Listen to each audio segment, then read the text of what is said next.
Well, hello everyone. It is day 97 of the Essential 100, and our scripture reading today was in the book of Revelation, chapters 2 and 3.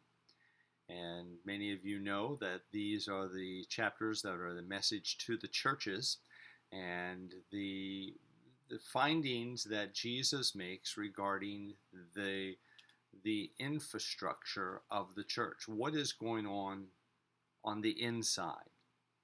You see, a church can look wonderful on the outside. They can have a beautiful front end, the beautiful doors and beautiful floors and beautiful walls and a huge choir and beautiful music, but yet the church can be dead. You see, Jesus is not impressed with what is on the outside, the way we look, the way we even can act. It's a matter of what is our heart. And also remember that this message to the churches was, in a sense, a diagnostic of what is going on within the church and what they need to correct. It's sort of, if you go to the doctor and he takes a look at you and he says, well, you have this problem, so now what you need to do is do this and don't do that. And sometimes you listen to the doctor and sometimes you do what you want to do and you find that you don't get any better. Well, that's obviously what we have here and what is taking place in these churches, that of all of these churches, there are only two that did not have any negative statements about them, because these churches were small. This was the church of Philadelphia and Smyrna, and the size is not what determined the blessing, but it was their attitude and their works for Christ. The fact that the open door was given to the church of Philadelphia. They were missions minded. They were seeking to give the gospel. But this is a collective attitude of all of the members within a body of believers. You see, soul winning and reaching the world with the gospel is not just supposed to be the duty of a couple individuals or maybe even just the pastor. This is everyone's duty. And so we need to take to heart that when we see these messages to the churches, that we say, is this talking about me? Am I the problem in our church? Or am I the one that has recognized what Jesus expects of me and asks of me, and I willingly obey? What we also find in these messages to the churches is that their good deeds were not just, they weren't enough.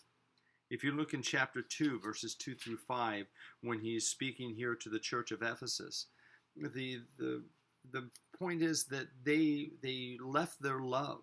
They weren't focused on Jesus. And so what happens is you have these body of believers that are collectively missing out on God's blessing within the church.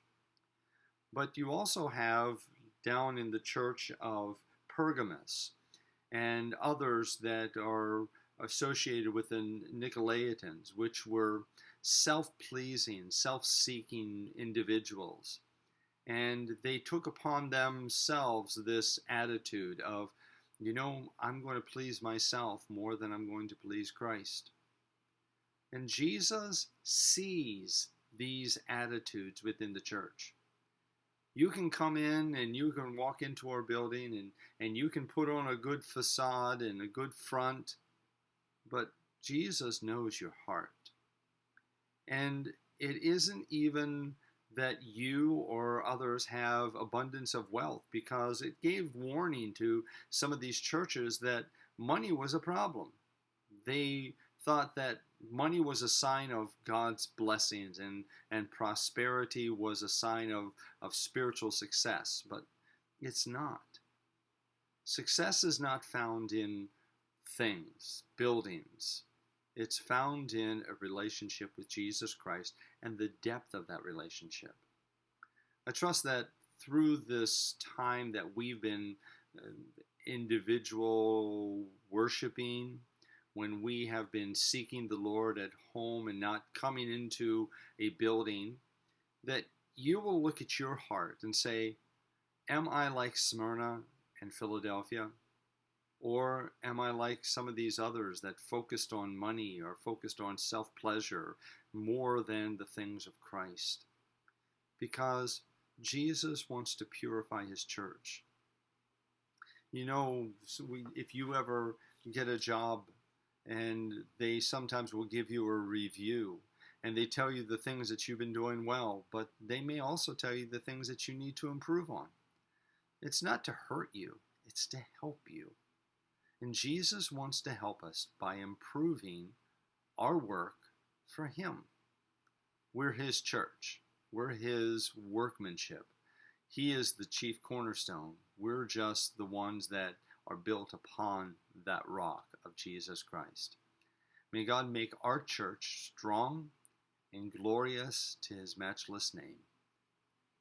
Have a wonderful day.